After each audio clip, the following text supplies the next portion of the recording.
Hello, welcome to Tony's Bonsai. Today I'm going to be working on these two Shin Deshojo maples. I really struggle with the pronunciation of those. Two Shin Deshojo.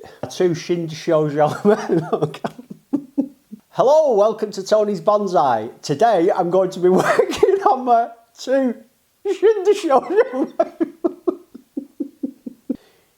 Shin Deshojo. But they're wonderful trees.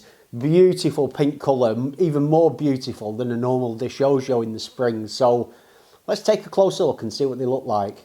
I've got two plants here and they both actually came in the same pot and I managed to separate them. So I got kind of 2 for 1. I'll start with this basic one, the smaller one. This is quite straightforward and then we'll move on to this one later. I bought these trees around this time last year from a local garden centre. They weren't really particularly cheap, but I really wanted a Deshojo and this was the nearest I could get. As it turns out, the Shin Deshojo is really stunning. It's an even brighter pink than a standard Deshojo, so I was a bit lucky there. I didn't do too much to this because it didn't have the healthiest of years, but now I do think I need to just make perhaps the odd cut to remove maybe one of these branches. I won't be wanting these tops up here in the long run. I'll be cutting them here. You can see the length of the internode. There's no way I want that. So this will be being cut right back to there. However, I'm going to leave it for this year for it to just run on. I'll let these be sacrificial and that'll help the health and the thickness of the tree. As I move further down, I do have some decisions to make. I've got a small bud at the base of this branch that I'll remove. And these come across very much opposite each other, but I do like this branch. It's thinner, it's got some nice movement in it, and so I've decided to cut this one off. This also has a bud at the base of it, which I'll remove. I've got the same sort of scenario here with another branch and a branch opposite it. And again, I don't want them both dead opposite each other, so I'll choose to remove that.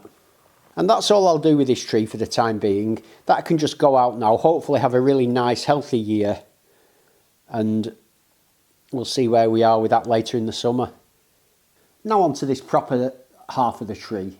It had a much healthier year, it's got more potential, it's just a lot nicer, so I do need to make a few decisions on this. I want to start here. I made a chop at this point last year and this has grown really well. It kind of looks like there's 2 branches coming off from here, but it is one branch with one side branch, so that's okay. But I don't want this one to thicken up too much and sort of outcompete this other one, which I see as more of a leader. So I'll remove that.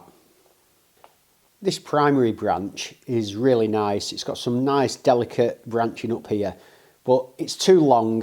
It goes all the way up to the top, so I need to cut this back. There are some, feel like dormant buds down here, which could potentially bud out. That'd be great. But in the meantime, I'll just remove this here and sort of let this top develop however it wants to, really. I could cut these back here to there, but I'm not going to. I want to leave the health in the tree and just let that grow on. Although I really like this primary branch, I do think that it's kind of competing with this one above it, which I also like. And so I think by moving it towards the camera, just a bit, there, I don't do too much because I don't want to break it. That's all I dare do, and that just brings it into this space here, and that's a bit nicer. Yeah, I like that. Just as with that previous branch, I'm doing a nice loose coil of wire, so I'm not gripping it round. I'm not trying to, you know, do it nice and tight as I would with most wiring. I'm just creating a nice loose coil and I'm really just using it to guide the branch across to where I want. And by doing this now, I should be able to just move that round there without damaging or risking snapping this branch, because it's an important branch for me, that one. I decided to apply loose coils to these 3 remaining branches. This one coming at the camera has already got some nice movement to it, but it's kind of coming at us a bit much, and I'm just wondering that if I can move this out like that, it won't be in our face quite so much and point like one of those classic kind of bonsai eye pokers should I say. So that works quite well, getting that out there. This one I want to add just some gentle movement and nothing crazy at all. Just that's fine. Just a bit of something out and up. And this one at the back here, you can see it's just very, very straight. I'd like to take it backwards and then bring it forwards and up. And it just adds a bit of general sort of interesting movement to that branch. Stops it just being a boring straight one. Whether this one will stay in the long run that's coming right at us, I really don't know. It may well go. Or, I mean, this could be the front here. I could decide to make this the front. In fact, this is the front. Yeah, this is just better as the front, thinking about it. This branch works a lot better. This one looks good there. I like this branch there. Yeah, I think that works really well actually. Yeah, much better. In fact, this one, if this can just come just down a touch like that,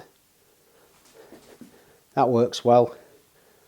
We're beginning to get a nice tree-like structure in place there.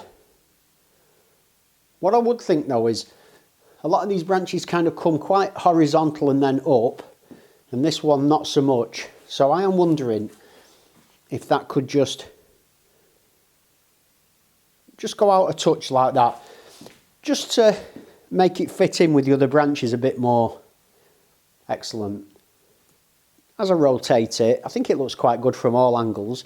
It is a little bit flat from this side, but not ridiculously so. It has got movement in the branches, and that can be improved through the years as I develop these branches and the whole structure of the tree. So I think that's coming along really nicely. I'm very happy with that.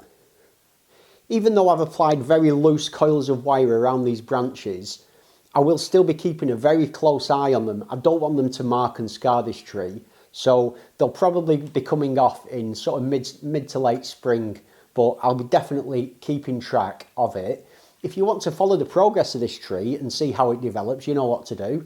Other than that, as always, thanks for joining me. Have a great day and I'll see you soon.